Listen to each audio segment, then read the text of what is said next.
안녕하세요. 저는 60대 중반의 여자입니다. 저는 젊은 날을 남의 집살이를 하면서 돈을 벌며 살았습니다. 남편이 병으로 먼저 죽고 하나뿐인 제 아들을 기르려니 할 줄 아는 게 집안일 뿐이라 어쩔 수 없었죠. 공부라도 좀 했으면 달랐을까요? 저희 부모님은 참 보수적인 분들이셨습니다.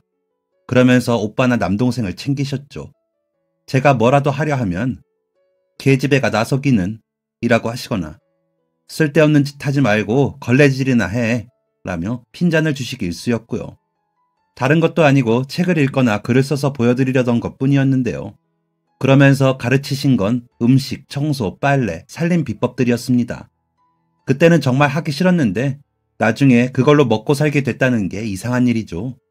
그런 부모님 밑에서 자라다 보니 자연스럽게 할 줄 아는 건 집안일 뿐이었으니 이상하다기보다 어쩔 수 없는 선택이었다고 해야 할까요? 아무튼 성인이 되고도 딱히 다른 직업도 가지지 않은 채 집에서 어머니와 살림을 하다가 선을 보고 시집을 갔습니다. 집안끼리 맺어진 선이라고 해서 저는 나가 그저 고개만 끄덕이며 묻는 말에 대답을 하고 돌아왔을 뿐인데 결혼이 추진되더라고요. 아무렴 상관없었습니다. 어차피 부모님이 원하시는 대로 할 결혼이었으니까요.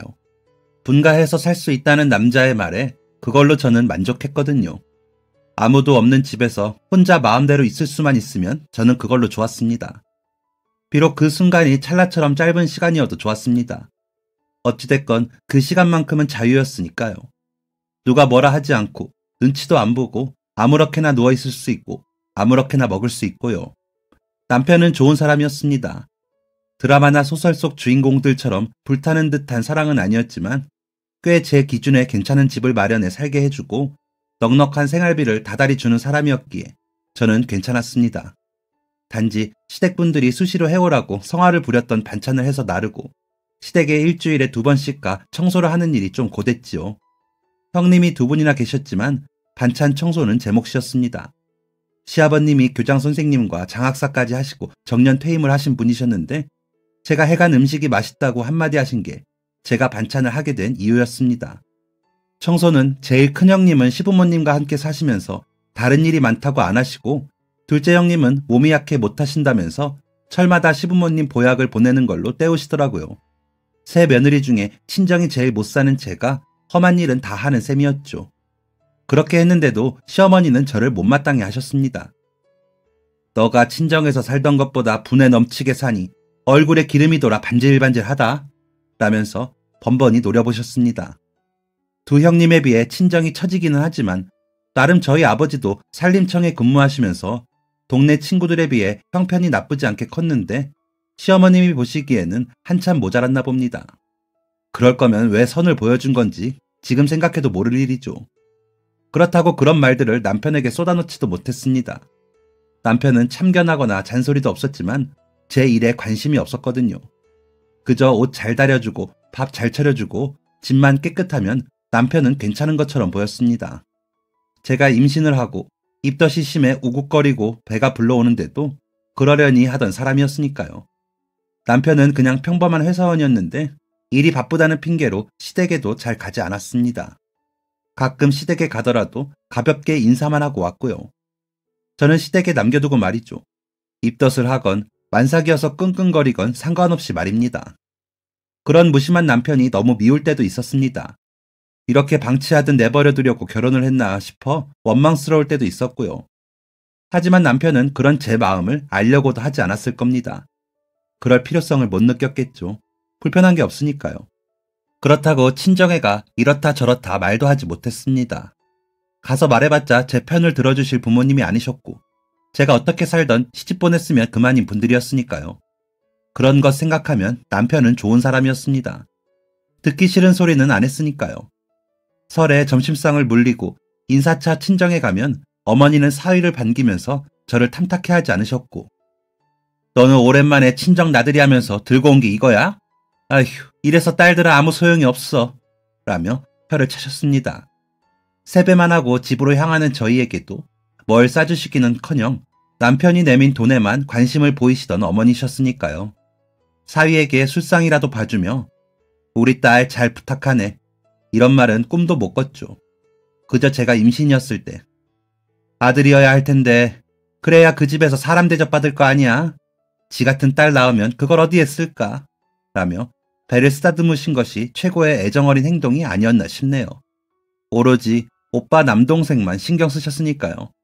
학생운동이다 뭐다 세상이 시끄러웠던 시기에 대학을 다닌 남동생이 거기에 물들을까 싶어 전전긍긍 하시느라 제가 임신을 해도 입덧을 하느라 물도 넘기지 못해도 신경 쓰지 못하더라고요. 시댁에서도 제 임신에 관심이 없긴 마찬가지였습니다. 이미 줄줄이 큰형님이 아들 셋을 낳으셨고 둘째 형님은 아들 둘을 낳으셨기 때문에 오히려 딸이 귀한 집이기도 했고요. 아들 삼형제에 조카들 5이 모조리 아들이다 보니 아버님은 제 배를 힐끗 보시고 귀여운 딸이면 좋겠네 하셨거든요. 하지만 그게 어디 제 마음대로 됩니까? 그저 하늘이 내려주시는 건데요. 입덧이 심해 아이를 낳을 때 수월할 거라던 동네 아주머니들 말과는 달리 저희 아이는 난산이었습니다. 배가 아파오자 저는 싸두었던 출산 가방을 질질 끌듯이 끌고 택시를 타고 병원으로 갔습니다. 남편은 출근을 했기에 저는 혼자 모든 걸 마쳤죠. 남편이 미안한데 아이 태어나면 연락해. 바빠서 거기서 시간 보낼 수가 없을 것 같아. 엄마 되는 일이 쉬운 게 아니니까. 라고 한 말 때문에 밤부터 아파오던 배를 붙들고 남편이 출근한 후에 병원으로 갔습니다. 정말 괴로웠지만 그때는 그런 줄 알았습니다. 당장이라도 배를 뚫고 아이가 나올 것처럼 아팠는데 막상 아이는 나오지 않았습니다. 실신도 여러 번 했죠. 무서운 마음에 급한 대로 친정어머니에게 연락 좀 해달라고 사정을 해 간호사 선생님께서 연락을 해주셨지만 어머니는 나타나지 않으셨습니다. 시댁에 연락드리는 건 언감생심 꿈도 못 꿨고요. 그때 저는 생각했습니다. 내가 무사히 아이를 낳고 이 병원을 나가면 이 아이와 나만 생각하면서 살겠다. 더 이상 남편, 시댁, 친정에 바보같이 휘둘리지 않겠다는 다짐을 했습니다. 그 생각으로 밀려오는 산통을 버텼습니다. 그리고 다음날 아침 새벽이 되고서야 아이를 낳았습니다. 아이는 건강한 사내아이였죠. 친정에서는 그렇게 바라던 아들이었고 시댁에서는 바라지 않던 아들이었지만 제게는 세상 그 누구보다 귀한 아이였습니다. 비록 남편과 하하호호 사이가 좋아 생긴 아이는 아니었지만 이 아이만 보며 살면 그 어떤 것도 이겨낼 수 있을 것 같았습니다. 의사 선생님께서는 엄마가 몸이 너무 약해서 아기 낳느라 고생했어요. 몸조리 특별히 잘해야 해요. 알았죠? 라며 저를 걱정해 주셨습니다. 남도 저렇게 나를 걱정해 주는데 나름 한 입을 덮고 4년을 산 아내가 애를 낳아도 남편은 별 감흥이 없었습니다. 그러면서도 아이는 예뻐하더군요. 아이를 보고 제 병실로 와서는 아이가 날 쏙 빼닮았네. 난산이었다며? 그래, 언제 퇴원해? 하고 묻는 사람이었으니까요. 제가 속이 상해 대답도 안 하자 주변의 다른 산모들을 보다가 나 출근해. 당분간 본가에서 출퇴근할 거야. 라더니 쓱 가버리는 사람이기도 했고요. 그런 남편의 뒷모습을 보며 어찌나 눈물이 나는지 다른 산모들과 보호자들이 보던지 말던지 흑흑거리며 울었습니다. 퇴원을 하고 집으로 와 친정어머니에게 전화를 했습니다. 엄마, 나 애 낳았어. 아들이래. 라고 말하자 그래, 잘했구나. 라고만 하시기에 와서 나 몸조리 좀 해줘. 퇴원해서 왔는데 미역국도 없어. 뭘 먹어야 젖을 먹일 거 아니야. 라고 했더니 바리바리 뭘 싸서 오셨더라고요. 미역도 완도산 좋은 걸 사놨다면서 들고 오고 젖 잘 돌게 해야 한다고 돼지족도 사오고 내복도 몇 벌 챙겨오시고요. 그때가 여름 직전이었는데도 산모는 몸이 따뜻해야 한다면서 성하셨죠. 그냥 그렇게 몸조리를 해주셨으면 좋았을 텐데 내가 친손주도 못 봤는데 왜 손주 보느라 이러고 있어야겠니? 산모도 너무 누워만 있으면 몸 굳는다. 슬슬 움직이면서 청소 같은 건 좀 해라. 라면서 본인이 고생하는 티를 다 내시더라고요. 그래서 일주일 만에 가시라고 하고는 저 혼자 아이를 돌봤습니다. 그 시간이 지금 생각해보면 가장 행복한 시간이었던 것 같습니다. 다른 생각 없이 오로지 아이만 보면 되었으니까요. 시댁에서는 아이를 낳은 지 한 달이 되자 반찬 좀 해와라. 집에 먹을 게 없다. 하셨지만 제가 아직 몸이 성치 않고 아이가 너무 보채서 아직 움직이기가 그래요. 라고 하고는 가지 않았습니다. 제가 혼자 밥 차려 먹으며 밤낮으로 애보는 탓에 여력도 없었고요. 그러자 남편에게 뭐라고 하셨는지 어머니가 아버님이 식사를 못 하신다고 걱정이 많으시던데 중간에서 나도 힘들어. 언제까지 애 핑계대고 그러고 있을 거야. 하면서 뭐라고 하더라고요. 그도 그럴 것이 남편한테도 전보다 정성을 덜 쏟았고 아이만 붙들고 있었거든요. 아이만 잘 크면 주변에서 뭐라고 하든지 다 상관이 없겠더라고요. 아이는 그런 제 마음을 아는지 잘 자라주었습니다. 지금도 병원 갈 일도 없이 자라준 것이 얼마나 고마운지 모릅니다. 아이는 자랄수록 제 마음을 위로하는 짓을 많이 했습니다. 시댁에서 일하는 저를 보며 엄마 이리 와, 엄마 힘들어 하면서 저를 챙겼고 우리 엄마 아이 예뻐, 사랑해 라며 제가 아이에게 하는 말을 그대로 저에게 돌려주었습니다. 너무 감사했고 따뜻했죠.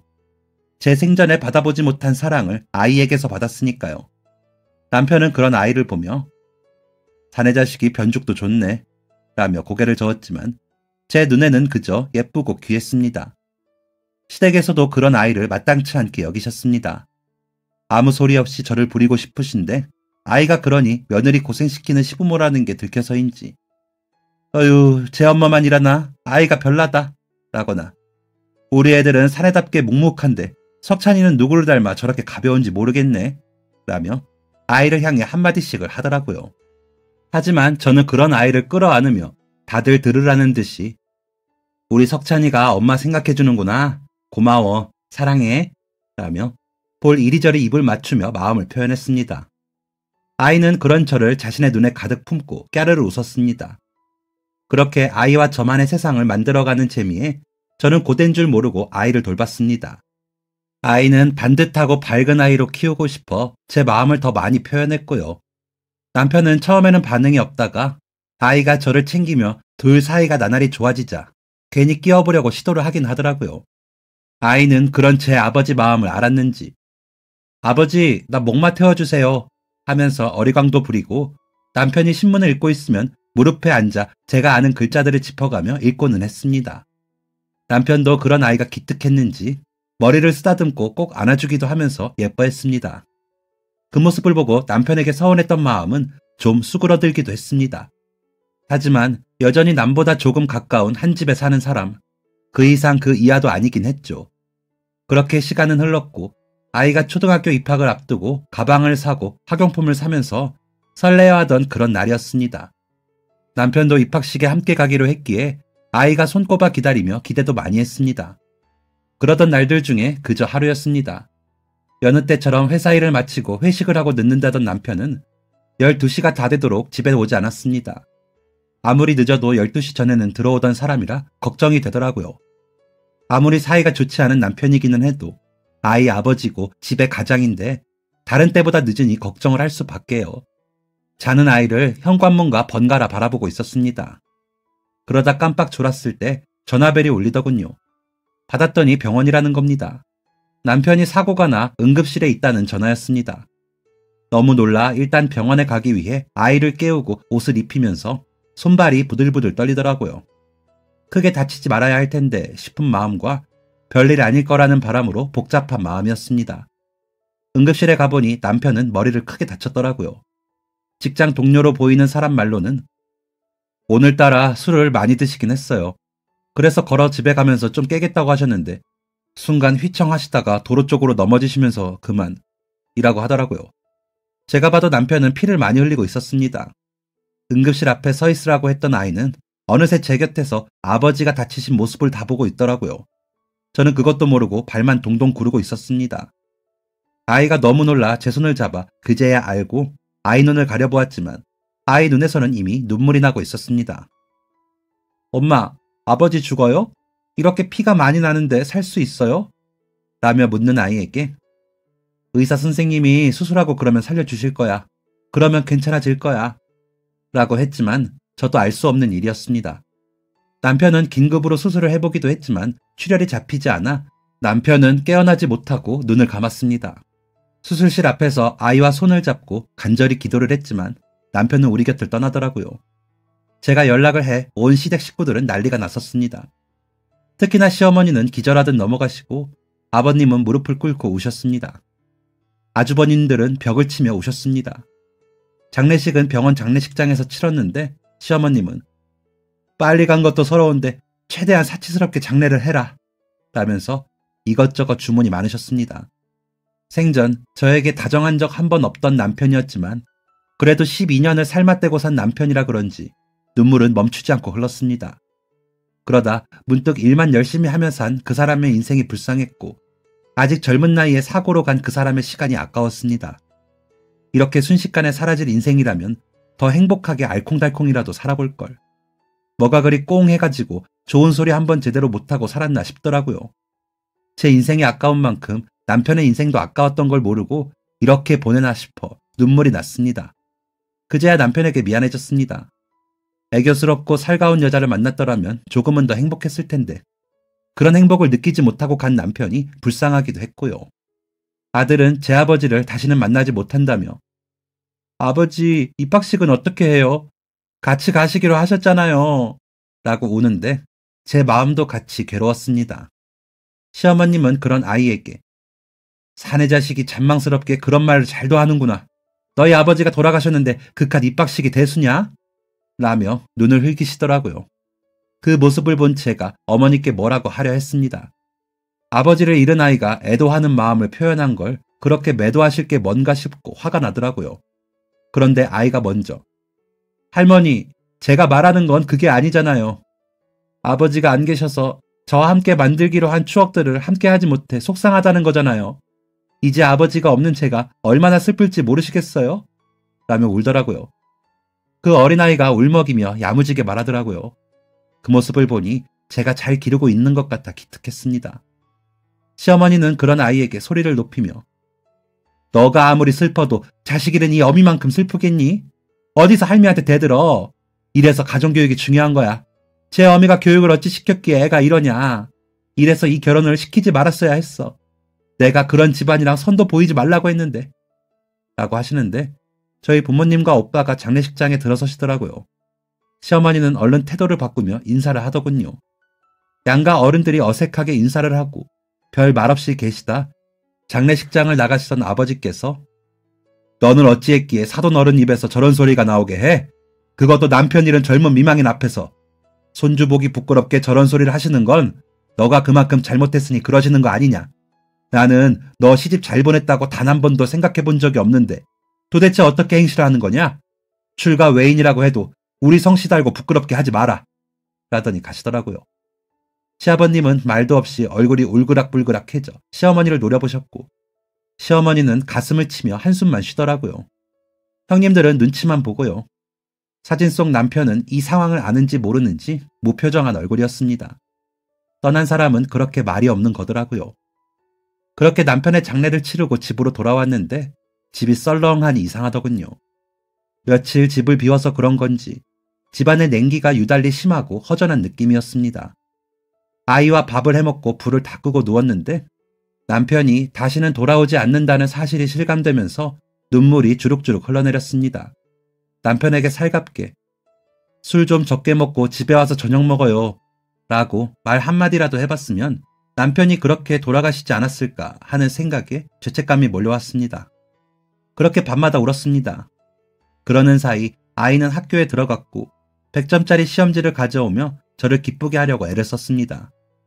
학교 가기 전부터 저와 연습한 글쓰기는 반 친구들 앞에 나가 발표도 한다며 아이는 자랑하더라고요. 그 사이 날은 풀려 마당에 있는 라일락 나무가 향기를 내며 꽃을 피웠을 때쯤이었습니다. 아이가 학교에 가고 청소를 하고 있는데 시어머니와 큰형님이 오셨더라고요. 그래, 애 아버지도 없는 집에 둘이 살기에는 이 집이 좀 크지 않니? 큰애네랑 집을 바꿔. 너희가 본가로 들어오고 큰 집 애들이 이리로 올 거야. 아들도 없는데 며느리 밖으로 돌리면 남들한테 흉이다. 라고 하는 겁니다. 시댁으로 들어가면 저와 아들이 어떤 대접을 받을지 눈에 그려졌습니다. 어머니, 아범도 없는데 제가 왜 그 집에 가서 시집살이를 하나요? 저 내쫓으시려고 하는 거면 소용없으십니다. 라고 맞섰습니다. 형님은 동서, 서방님도 안 계신데 생활비는 어디서 나서 여기서 생활을 하려고 해. 서방님 퇴직금이랑 위로금 다 받아왔는데 고집 부리지 말고 어머님 말씀대로 해. 라고 하시기에 아이 아버지 퇴직금하고 위로금을 누가 가져와요? 엄연히 아내랑 자식이 여기 있는데 어머니 진짜 이러지 마세요. 라고 하는데 저도 모르게 소리를 꽥 질렀습니다. 그러자 시어머니는 내 자식 잡아먹고 돈까지 챙기려 들어? 너 아주 뻔뻔하구나. 집에 안 들어오려거든 짐이나 빼. 사람 불러서 다 끄집어내기 전에 일주일 시간 준다 하더니 일어나 나가버리더라고요. 당장에 길거리에 나앉게 생긴 저는 급한 대로 친정애가 사정을 말해보았지만 출가 외인이 무슨 그런 소리를 하냐? 그냥 나가라는 것도 아니고 시댁으로 들어오라고 했다며? 들어가! 남편도 없이 여자 혼자 사는 것보다 낫다. 라는 어머니의 말만 듣고 쫓겨나듯 나올 뿐이었습니다. 통장을 확인해보니 어디 가서 작은 새빵은 구할 수 있겠더라고요. 아이 학교 근처에는 작은 집들이 좀 있었거든요. 문제는 당장 먹고 살 궁리를 해야 하는 것이었습니다.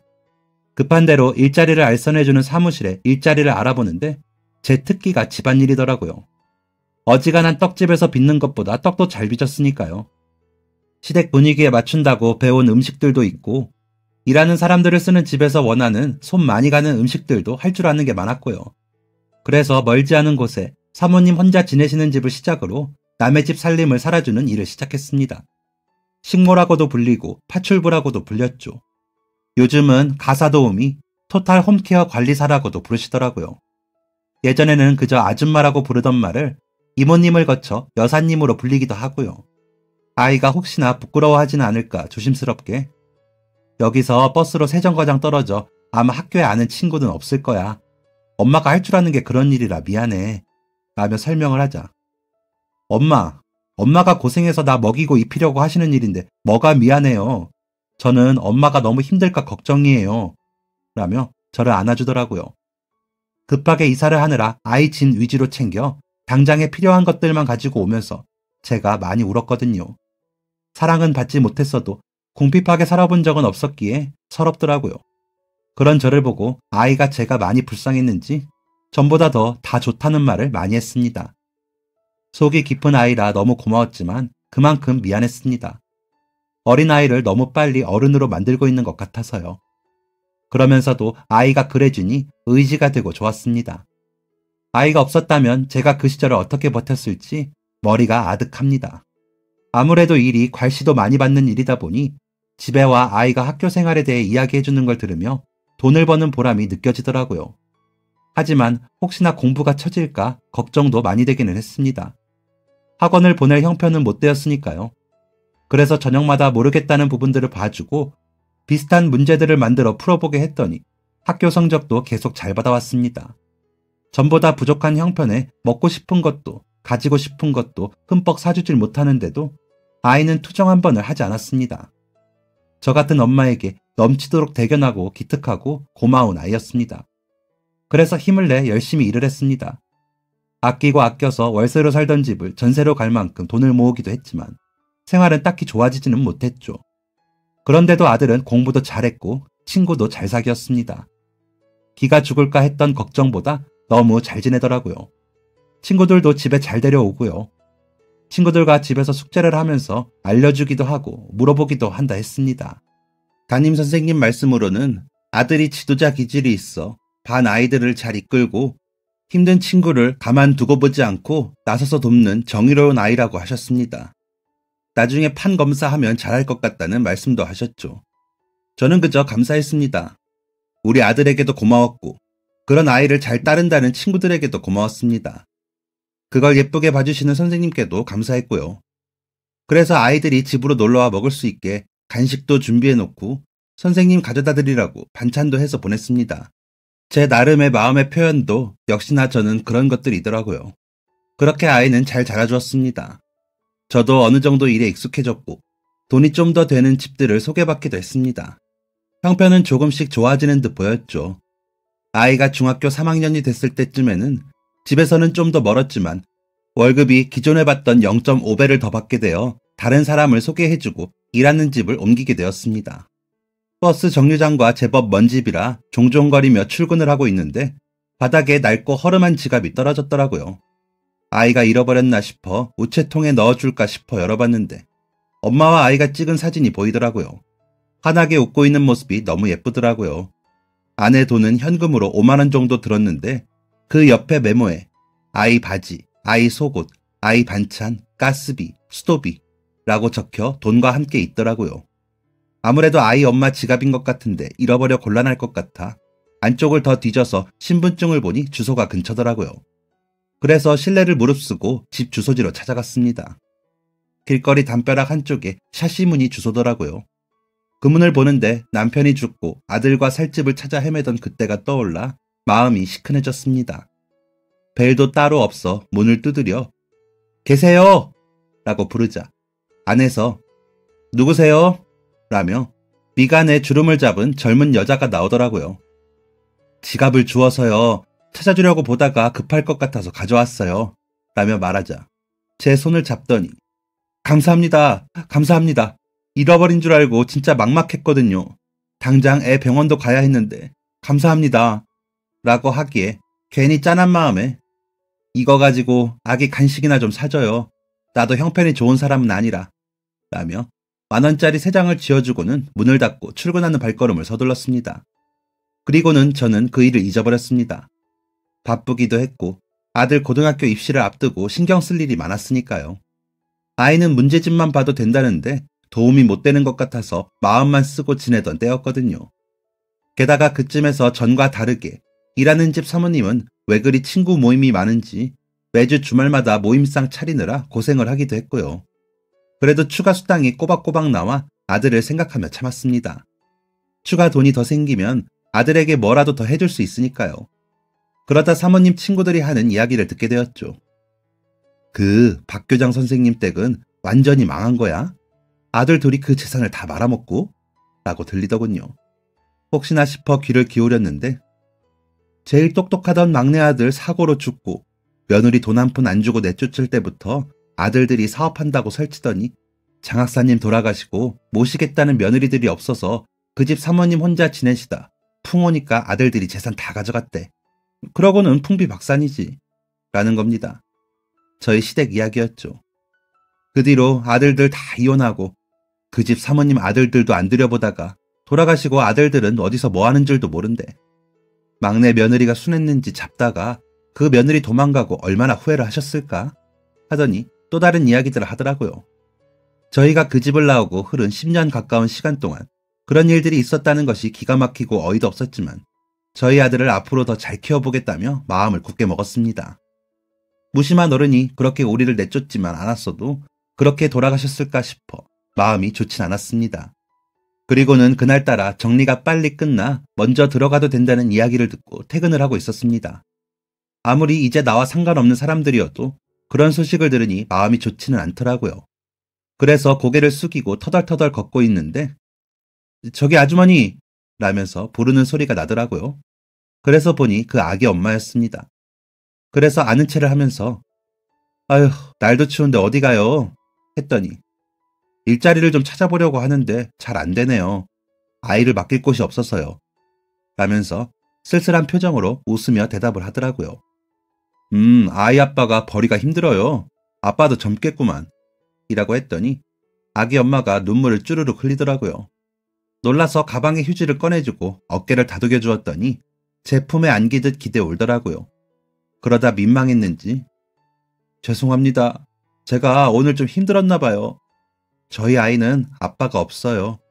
제가 혼자 낳아 기르고 있어요. 라며 눈물을 닦는 그 아이 엄마를 보니 10년 전 저의 모습 같고 마음이 너무 안 좋더라고요. 그래서 혹시 아기 엄마 집안일 좀 해요? 내가 아는 분이 계신데 할머니 혼자 계셔서 아이 데리고 가도 이해해 주실 수 있을 것 같은데 한번 물어봐 줄까? 라고 했더니 저 아이 낳기 전에 직업교육 받아서 제빵 기능사랑 조리사 자격증 있어요. 청소는 좀 별로이긴 한데 열심히 할 수 있어요. 라고 하더라고요. 그 모습을 보는데 10년 전 저 같았습니다. 일만 시켜주면 뭐든 하겠다고 답하던 제 모습을 보는 것 같더라고요. 그래서 너무 기대는 말고 내가 그댁 어른하고 통화를 해보고 연락 줄게요. 라고 답을 하고 다음날 다시 그 자리에서 만나기로 약속을 하고는 집으로 왔습니다. 제가 제일 처음 일하기 시작했던 할머니께서 아이들을 좋아해 저희 아이 방학 때도 같이 출근하기도 했었고 그 집에서 일하는 아주머니가 자식 따라 이민 간다면서 할머니가 직접 연락하셔서는 사람 좀 알아봐 달라고 했었거든요. 그래서 전화를 해 여쭈어봤더니 아유 노인네 혼자 사는 집에 애까지 와주면 나는 좋지 라며 좋아하시기에 아이 엄마를 소개해 주었습니다. 일을 시작하고 아기 엄마는 저에게 종종 저녁에 전화를 해 여러 가지를 묻고는 했습니다. 저는 또 제 나름대로 열심히 알려줬고요. 괜히 그 아이 엄마가 예전에 저 같아서 마음이 쓰였거든요. 아들 하나 키우는 것도 똑같았고요. 아이 엄마는 제가 고아원에서 자라서 물어볼 곳이 없는데 언니 계셔서 너무 좋아요 하면서 배시시 순박하게 웃더라고요. 그 말에 괜히 더 책임감이 생겨 같이 쉬는 날 집으로 불러 떡 만드는 법도 가르쳐주고 반찬하는 노하우도 보여주고 청소할 때 세제 만드는 법도 가르쳐줬습니다. 아이들은 저희끼리 놀더라고요. 저희 아들이 그 집 아이를 귀여워해 잘 데리고 놀아줬거든요. 12살 차이가 무색하게 너무 잘 놀아 웃기다고 할 정도였습니다. 그렇게 두 집이 자주 만나 왕래를 하며 지냈습니다. 의지할 곳 없는 것은 저도 마찬가지였으니까요. 아들이 중학교 입학할 때쯤 괜한 마음에 친정에 갔었는데 오빠와 남동생이 내리 딸만 낳은 게 제 탓이라며 악다구니를 쓰며 말을 하는 친정 어머니를 보고는 그 뒤로 발길을 끌어 생사도 몰랐거든요. 아는 것 다 아는 아이 앞에서 창피하기도 하고 친정 식구들의 그런 표독을 더 이상 받아내고 싶지도 않았고요. 그래서 그 아이 엄마와의 인연은 더 각별해졌습니다. 그렇게 시간은 흘렀고 저희 아이가 대학에 가고 그 집 아이는 초등학교에 입학했습니다. 그러면서도 계속 왕래를 했죠. 없는 형편에 서로 나누면서요. 좋더라고요. 아들도 아이에게 늦둥이 동생 생긴 것처럼 챙기며 잘해주었습니다. 과외로 번 돈으로 동생 학용품도 사주면서 챙기더라고요.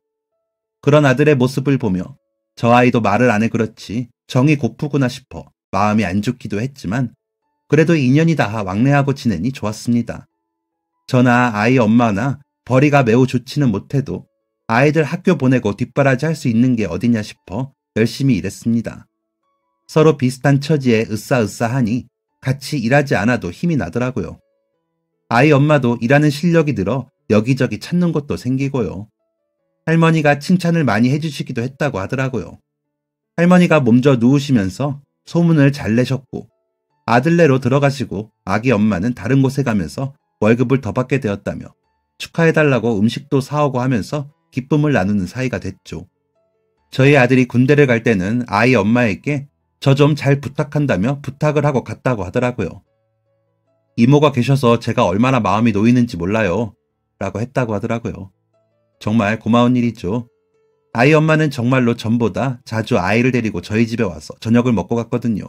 아이도 이모, 내가 오늘 학교에서요 라며 이야기를 해주는데 저희 아들 잘할 때 같아 좋더라고요. 그래서 살뜰히 챙겨주었습니다. 그러면서 또 돈독해졌고요. 아들은 대학교를 졸업하고 회사에 들어가 열심히 다녔습니다. 동생네 아이를 과외해준다고 오고 가면서 아이들끼리는 더 가까워졌고요. 엄마, 재범이가 엄청 영리해요. 저희 학교 같은 과에 들어가겠다고 열심히 하는데 기특해요. 라면서 가르치는 보람이 있다고 좋아하더라고요. 책도 많이 사주면서 열심히 가르치더라고요. 형제가 없는 아이 둘이 뜻이 맞아 잘 지내는 것도 좋았고 그 아이 엄마와 언니 동생 하며 지내는 것도 좋았죠. 그러다 하루는 언니, 나는 가끔 내가 벼락부자가 됐으면 좋겠어요.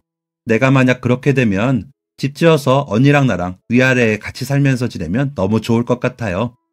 라고 하는 아이 엄마 말에 그래, 그러자. 나도 벼락부자 되면 동생이랑 같이 살 집 지을게. 하면서 웃었습니다. 아이 엄마는 직장에서 알게 된 아이 아빠에게 속아 유부남인 줄도 모르고 임신을 했다고 하더라고요. 임신했다고 하자 그제야 유부남이라고 하더니 아이 책임 못 진다면서 연락을 끊더래요. 나중에 알고 보니 아들만 셋인 남자였답니다. 자신이 자랄 때 고아원에서 자라 그런지 뱃속의 아이를 포기하지 못하겠더래요. 그래서 그냥 내 아들로 키우자 싶어 낳았는데 아이가 아빠는 안 닮고 자신만 닮아 너무 예쁘더래요. 포기했으면 어쩔 뻔했나 싶게요. 하지만 경제적인 문제가 닥치니 어쩔 줄 모르겠더래요. 내가 굶는 건 참겠는데 재범이가 배고프다고 하면 가슴이 미어져서 견디지를 못하겠더라고요. 그러고 있는데 언니가 나타났지 뭐예요. 언니는 진짜 나한테 행운의 여신이야. 라며 웃는 아이 엄마의 얼굴에서 얼핏 저는 저를 보았습니다. 저 또한 아이 엄마를 만나 너무 의지가 되어 좋았거든요. 그저 나이가 조금 더 많다는 이유로 말은 못했지만요. 그렇게 저희는 돈독하고 깊은 사이가 되었습니다.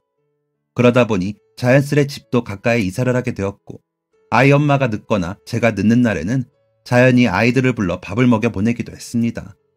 진짜 친척보다도 나은 사이가 되어버렸죠. 아니, 그 이상이 되어버린 거죠. 아이는 정말로 아들의 후배가 되었습니다. 그때쯤 저희 아들이 결혼을 했는데 결혼 선물이라며 자랑스러워 하더라고요. 형이 제일 공들인 제자가 후배가 됐으니 선물 맞지? 라면서요.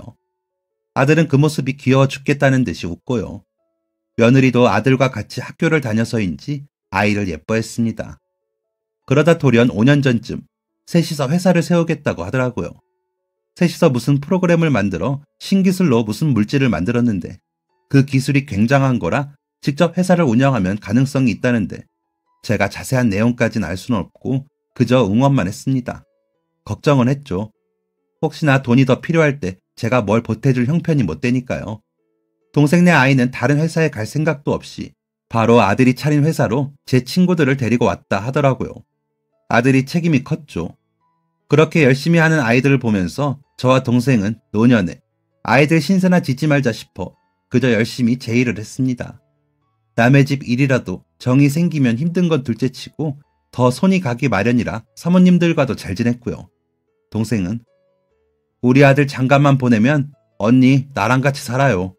그래야 애들도 신경 안 쓰고 편하지 라고 하면서 전보다 열심히 하더라고요. 아이들은 아이들대로 인연을 붙들고 밤낮 없이 하더니 아들과 며느리, 아이가 생산한 물건이 유럽 어디로 팔리기 시작했다고 하더라고요. 그러다 그 물질로 만든 화장품이 홈쇼핑에도 나오고 인터넷으로도 판다면서 수입이 꽤 나기 시작했다고 하더니 얼마 전에 동생과 제가 지낼 집을 두 엄마들 공동명의로 지어주었습니다. 마당이나 거실은 공동으로 쓰고 방이나 주방은 또 따로 쓸 수 있는 집이라며 짓는 데만 1년이 꼬박 걸렸습니다. 한창 코로나가 난리일 때라 공사도 조심스러웠습니다. 집이 다 지어지고 나서 우리 손녀는 놀러오면 2층에 올라가 하늘 보며 노느라 정신없고요. 합니 하고 애교 부리면서 아장아장 걷는 모습이 너무 예뻐 자주 보고 싶더라고요. 그래도 며느리 힘들까 오면 말리지 않는 정도만 하고 봅니다. 동생네 아이는 곧 결혼을 하는데 저희 아들과 한 아파트에 신혼집을 구했다고 하더라고요. 형이 가는 곳은 어디라도 같이 간다면서 그러더래요. 아들도 동생이 그러니 좋아하면서 어느 동이 좋은지 알아봐주기도 했다고 하더라고요. 코로나로 여파가 있기는 했지만 조금 주춤하던 때를 지났더니 지금은 너무 바쁠 정도래요. 노년에 저희가 무슨 복인지 아이들이 이렇게 잘 돼서 호사를 누리고 산다며 동생과 저는 요즘 입이 귀에 걸렸습니다. 그래도 습관처럼 남아서 하루 종일 집을 치우고 닦고 음식하고 반찬해서 아이들 집에 가져다 주고요. 동생이 운전을 배워서 작은 차를 타고 다니거든요. 아직 젊은 동생을 보면 아까워서 좋은 사람 있으면 시집가. 이제 재범이도 장가가니까 너도 너 인생 살아. 라고 하면 아니 언니 이 좋은 집을 두고 내가 어디로 시집을 가요. 여기서 내가 살림 살면 언니는 어쩌고. 내가 시집 갈 거였으면 이 집을 받으면 안 됐지. 석찬이 눈치 보여서 안 돼요. 라며 웃기만 합니다. 나이가 들어도 어찌나 맑게 웃는지 너무 아깝습니다. 저러다 덜컥 눈이 맞는 사람이 나타나야 할 텐데 싶다가도 저 사람 없으면 내가 허전해 어찌 사나 싶고 그러네요. 요즘같이 점점 더 각박해지는 세상에 저희 같은 사람도 있다는 걸 말씀드리고 싶어서 글을 쓰기 시작했는데 왜 제 마음의 응어리가 풀리는 것 같은지 모르겠습니다. 다 지나서 없는 일이 된 채로 산지 오래인데 막상 풀어놓으니 눈물도 나고 그러네요. 지난 일은 두고 제가 바라는 것 하나는 아이들 하는 일 계속 잘 되고 동생과 저 아픈 곳 없이 아이들 신경 안 쓰게 노년을 보내는 일입니다. 앞으로 살아갈 날보다 살아온 날이 더 긴 제가 바라는 거라곤 그것뿐이네요. 제가 한 고생들은 저희 아들이, 동생이 한 고생은 동생 아들이 보상받기를 바라면서 이 집에서 행복하게 지내고 싶은 마음이랄까요. 그리고 가진 것 자랑하기보다 어려운 저희 같은 사람들을 좀 도와주고 싶은 마음이 큽니다. 저희가 사는 지역에 있는 미혼모 단체에 봉사도 가고 있는데 앞으로 더 해야 할 일을 찾아보려고요. 일을 쉬니 시간이 많네요. 앞으로 더 값진 시간 동생과 함께 잘 쓰면서 살겠습니다. 여러분들도 매 순간 복되고 값지게 사시길 바라겠습니다. 긴 이야기 들어주셔서 감사합니다. 지금까지 사연 들어주셔서 감사합니다. 사연이 재밌으셨다면 구독과 좋아요를 눌러주세요. 감사합니다. 안녕히 계세요.